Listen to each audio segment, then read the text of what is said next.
that is how you move dirt.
So what he is doing is what is called water leveling.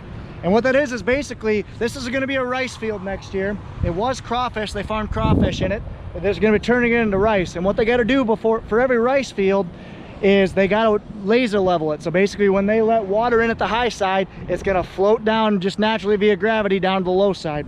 Because what they do is how they grow rice is rice has to be flooded at some point. So in order to do that, they need to have laser level tabletop fields. And that's what he's doing. He's got a base station right here, and he's got a laser on the back of that blade.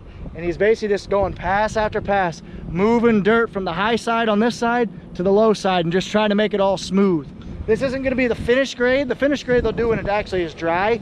But when he is actually moving this in the water, when it's full of water and flooded, it actually moves about 3 times as much dirt. Because if it was dry, all he could hold was what's in his scraper pan or his blade. But when it's wet, you can kind of see, look at all that wake and that water he's pushing.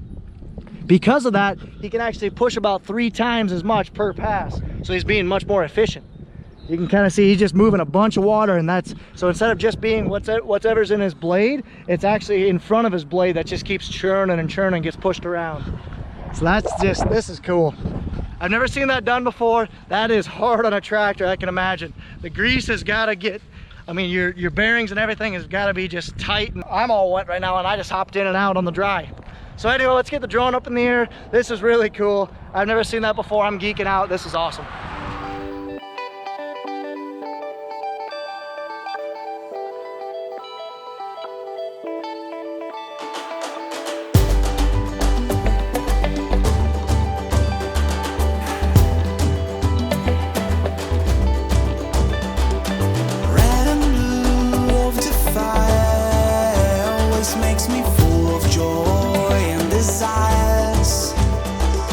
Red and blue on the floor.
So yeah, that was a pretty freaking cool. So I hope you guys enjoyed that drone footage. A little bit about where I'm at. I'm in Southwest Louisiana. This is the country that you're either a rice and soybean farmer or you're a sugarcane and soybean farmer.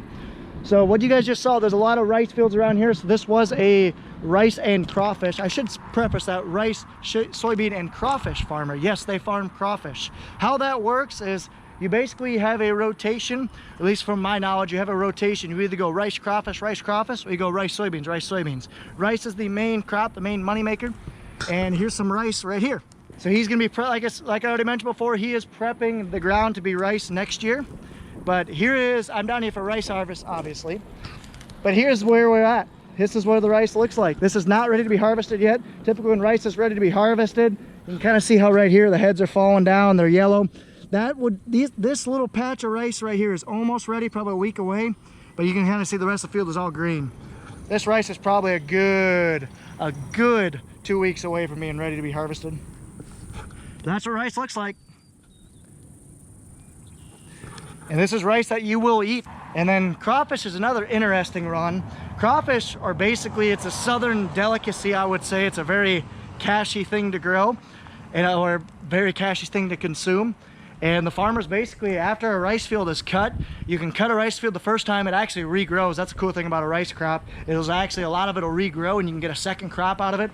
Say if this field will make 200 bushel, you can typically make about a third in your second or ratoon crop. That you can make about 60 bushel on the second crop. But then after your second crop, you basically just reflood it.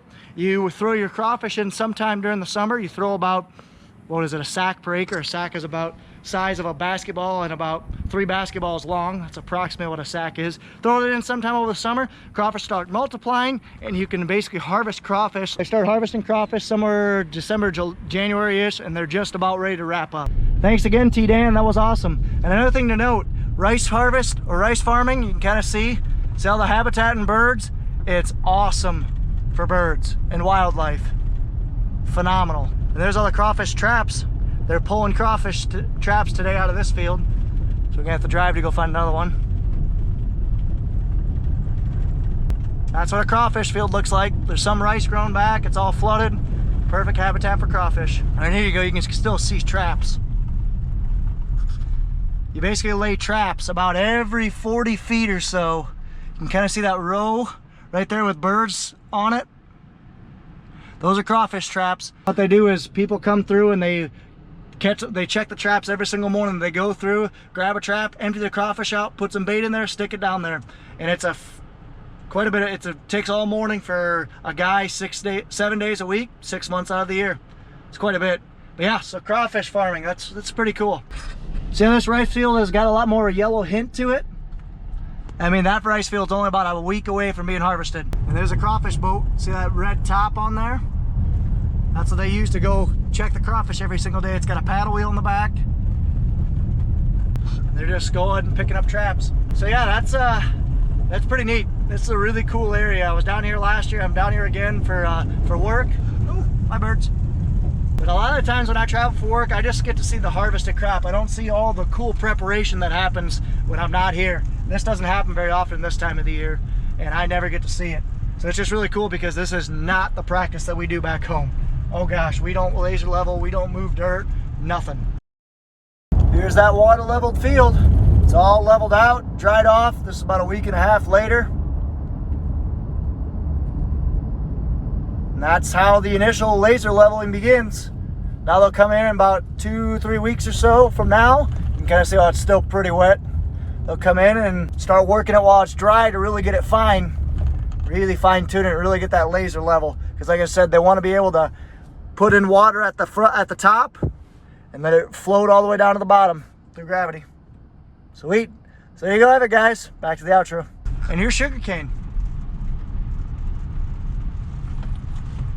It's just rows about 40 inches, no more than that, 70 inches wide-ish. They're about 2 to 3 feet wide, 3 to 4 feet, whatever it is. And it's basically cane. It grows like a big stalk. They harvest it once a year around September to through November-ish. And they just separate out the cane, which is the actual stem of the plants, from the rest of the trash, go and mill it, and they make sugar. So yeah, this is my first day down in southern Louisiana, southwest Louisiana. Really cool. I don't know when this video will be out because as it sits right now, I'm about 3 videos behind. So maybe in 2 weeks or so I'll get this video out. But either way, I'm gonna be down here for a couple weeks, and I'll be back home for a couple weeks, and then I'll be up in Canada for a couple months.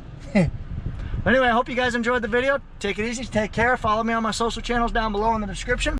Thank you guys so much for watching. I really do appreciate it. So I have a couple things to say at the end of this video. So one, I am back in Iowa for the first time in like 4 weeks. I just got back from Louisiana. It is April 5th right now, or August 5th right now. So I do apologize on the tardiness of my videos, guys, but just be ready because over the next about week, there's going to be 2 videos or 3 to 4 videos every single week just to get me caught up because apparently my dad and Nathan have been getting a lot of footage while I've been gone. So I got quite a bit of footage to edit there, and I've been up on the farm this last couple of days. So there's going to be a lot of footage coming out, but I really thought this was probably one of the coolest videos that I've ever done. I've never experienced water leveling before, never even heard about it before coming down there, and I'd be surprised if any of you guys have heard of it as well. But like I tried to mention before, it's just all about efficiency. Like, it's hard on the equipment water leveling, but you are just so much more efficient. You can do 3 times as much with one tractor and one blade as opposed to doing it with dry. Like I said, you can't get the finished grade when you are dry leveling, but water leveling, you can just do so much more. So like I said, they'll drain it, they'll come back in a couple weeks later after it dries, because I mean, after it's water leveling, it's when you're typically doing water leveling, water's been on that field for like 6 months. So it takes weeks to dry all the way down those 3 feet or whatever that they need to have it be powder dry so they can work it. So that's kind of a little bit more about the water leveling. But anyway, back to our schedule. There's going to be a lot more videos coming out, probably 2 or 3 weeks worth of just straight 4 videos a week until I go up to Canada. And when I go up to Canada, unfortunately, the videos are going to slow down significantly. I'll try to shoot for 1 video a week while I'm up there, but like I said, I'll be up there for 7 weeks or so. So there's just not going to be very much content that I can get my hands on